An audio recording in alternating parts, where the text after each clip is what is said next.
Hello viewers, welcome to Wrestle Bangla BD. সবার প্রথম আবার স্যাথ রোলিন্স এবং রোমান রিন্সের বিষয়ে কথা বলবো।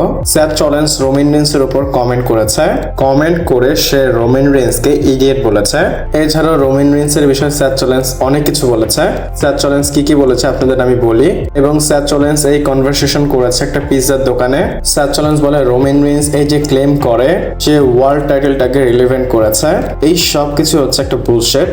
সরি, আমি বিএস বলতে পারতাম, আমার মুখ দিয়ে এই কথাটা বের হয়ে গিয়েছে। স্যাথ রোলিন্স বলে যে he is walking around with my title telling everybody he made it relevant and I will say it's bullshit, it's complete BS, I know it and everyone else know it, he sounds like an idiot when he say it. এখানে Seth Rollins বলে যে Roman rinse তার টাইটেলটা নিয়ে ঘুরতেছে এবং claim করে যে সে এই টাইটেলটাকে রিলেভেন্ট করেছে। রোমান রিন্স ক্লেম করতেছে এই টাইটেল আমি তৈরি করেছি, মানে আমি রিলেভেন্ট করেছি। স্যাথ রোলিন্স বলে যে রোমান রিন্স যাই বলতেছে পুরাটাই বিএস, এবং স্যাথ রোলিন্স বলে আমি এটা জানি, সবাইকে আমি এটা জানাবো। মানে সে বলতেছে রোমান রিন্স যাই বলেছে পুরোটাই ননসেন্স, এবং স্যাথ রোলিন্স বলে রোমান রিন্সের এইসব কথার কারণেই রোমান রিন্স ইডিয়েট। কথায় মিলিয়ে জিলে স্যাথ রোলিন্স বলতে চাচ্ছে এই টাইটেলটাকে সেই রিলেভেন্ট করেছে, যেমনটা সে বলল এই টাইটেলটা আমার, এখন সেটা রোমান রিন্সের কাছে আছে, এবং এই টাইটেলটা রোমান রিন্স কখনোই রিলেভেন্ট বানায়নি।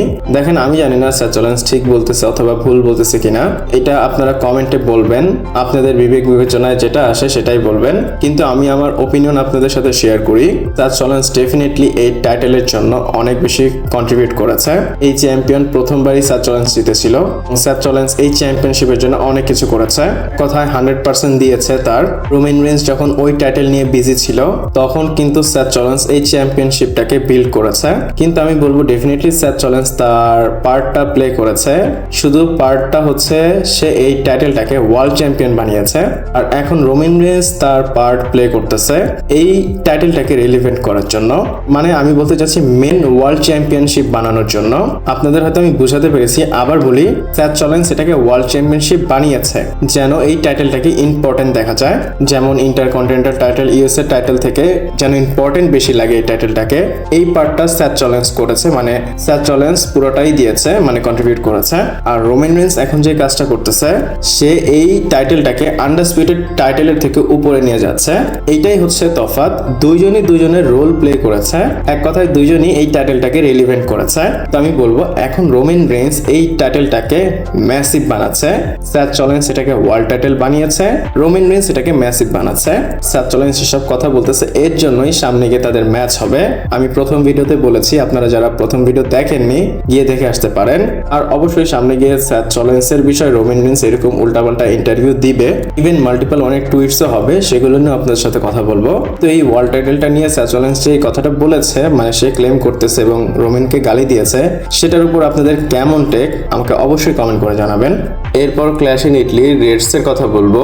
তো ক্ল্যাশ ইন ইটলিকে নিয়ে ব্লিচার রিপোর্ট ক্রিয়েট করেছে, আর ব্লিচার রিপোর্ট সবাইকেই বি গ্রেড দিয়ে দিয়েছে।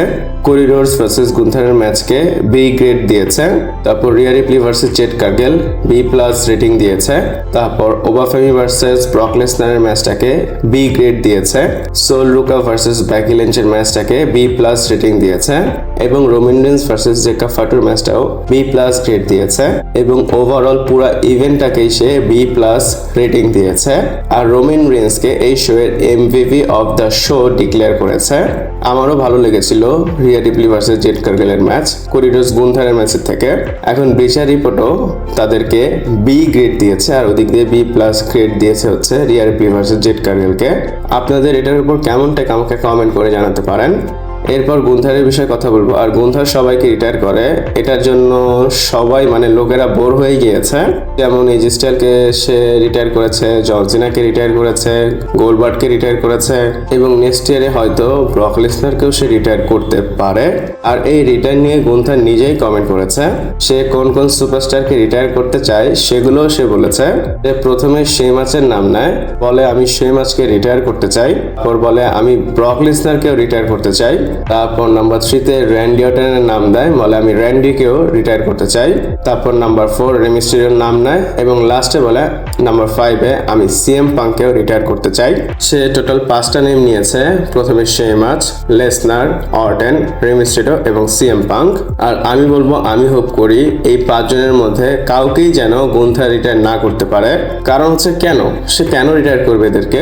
সে রিটায়ার করলে আসলে কি পাবে? এই 5 জনকে রিটায়ার করলে গুন্থার আসলে কি পাবে? যদি রিটায়ার করার পর তার ক্যারেক্টারে কোনো চেঞ্জ আসে তাহলে রিটায়ার করা যায়। জন সিনাকে সে রিটায়ার করেছে, জন সিনার মতো একজনকে রিটায়ার করে সে কোডি রোডসের সাথে ডাব্লিউডাব্লিউ চ্যাম্পিয়নশিপে হেরে গেল। তো আমি চাই না শেমাচ, ব্রক লেসনার, র্যান্ডি অর্টন, রে মিস্টেরিও, সিএম পাঙ্ক এদেরকে গুন্থা রিটায়ার করুক। যখন সে জন সিনাকে রিটায়ার করেছিল আমি একটু এক্সাইটেড ছিলাম as a fan, but WWE আগে যেভাবে বুকিং করেছে সবকিছু নষ্ট হয়ে গিয়েছে। আপনারা যদি গুন্থারকে এখন দেখেন আপনারা ফিল পাবেন না সে আসলে জন সিনাকে রিটায়ার করেছে, এজে স্টাইলসকে রিটায়ার করেছে, গুন্থারকে রিটায়ার করেছে। দেখলে নর্মালি মনে হয়। আমি পার্সোনালি চাই না ব্রক লেসনার, র্যান্ডি অর্টন এবং সিএম পাঙ্ককে গুন্থা রিটায়ার করুক। আপনারা কি চান আমাকে কমেন্ট করে জানাতে পারেন। এরপর কথা বলবো এলি নাইটের বিষয়। এলি নাইট কমেন্ট করেছে তার ডাব্লিউডাব্লিউ বুকিং নিয়ে এবং রিসেন্টলি সে ক্রিস ভ্যান ব্যালেটের পডকাস্টে গিয়েছিল, সেখানে সে অনেক কথাই বলেছে এবং আমি যখন ইন্টারভিউটা দেখলাম দেখেই মনে হচ্ছিল সে অনেক বেশি ডিসঅ্যাপয়েন্টিং। ইন্টারভিউটা তো অনেক বড়, আমি মেইন জিনিস আপনাদের বলি। এলি নাইট প্রথমে বলে যে তার মনে হয় রেসলিং বিজনেসে সে আন্ডার অ্যাপ্রিসিয়েটেড, মানে সে মনে করে তাকে অতটা ক্রেডিট দেওয়া হয় না যতটা দেওয়া উচিত এবং এলি নাইট ফিল করে তার মেনশন ওইভাবে হয় না। অলসো সে এটাও বলে টিভিতে তার রিয়াকশন খুবই কম আসতেছে, আগে যেমনটা রিয়াকশন আসতো এখন তেমনটা আসে না। এবং এটা কেন আসতেছে না এটার পিছনে রিজন সে ব্লেম করে আর কি ডাব্লিউডাব্লিউ কে। বলে আগে আমার বুকিং অন্যরকম ছিল, এখন বুকিং অন্যরকম হয়েছে, মানে ডাব্লিউডাব্লিউ এখন তার বুকিংটাকে ইউটিলাইজ করতেছে না। মানে তার কথা, মানে পুরো ইন্টারভিউটা আমি দেখলাম, মানে আমি বুঝলাম তাকে ছাড়া সবাই যে ভুল করতেছে সেই ভুলটা সে ধরতে পারতেছে। এলি নাইট এক কথা মনে করে বুকিং এর জন্য তার আজকে অবস্থা। আমি এখানে বলবো সে তার ক্যারিয়ারটা শুধু রিয়াকশনের উপর ছেড়ে দিয়েছে। শুধু সে না, যে কোনো সুপারস্টারই তার ক্যারিয়ার যদি রিয়াকশনের উপর ছেড়ে দেয় তাহলে সে কোথাও যেতে পারবে না। যেমন আপনারা দেখেন ইট করতো জেউসো, সে কিন্তু সফল হতে পারেনি। একটা সময় কিন্তু এটা অনেক চলতো, এখন এটা ঠান্ডা হয়ে গিয়েছে। মানে সবকিছু একটা লিমিটেড টাইম পর্যন্তই থাকে। আমি বলতে চাচ্ছি অ্যাকচুয়ালি আপনার মধ্যে সেই ক্যারিজমাটা থাকা উচিত যেন ফিল হয় যে আপনি ওয়ার্ল্ড চ্যাম্পিয়ন হতে পারবেন বা হলে সেটা করতে পারবেন। দেখেন ড্রু ম্যাকিন্টায়ারকে যদি আরো 2 বছরও এভাবে রেখে দেয়, 2 বছর পর যদি তাকে চ্যাম্পিয়ন বানায় ফিল আসবে না সে চ্যাম্পিয়ন।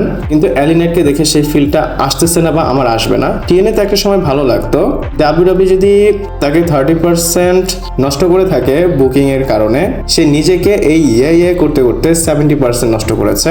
আর আরো একটা কথা বলি, আমি যখন ইম্প্যাক্ট রেসলিং দেখতাম, টিএনএ দেখতাম, ওই সময় থেকে কিন্তু এখন পর্যন্ত এলি নাইট রেসল করতেছে।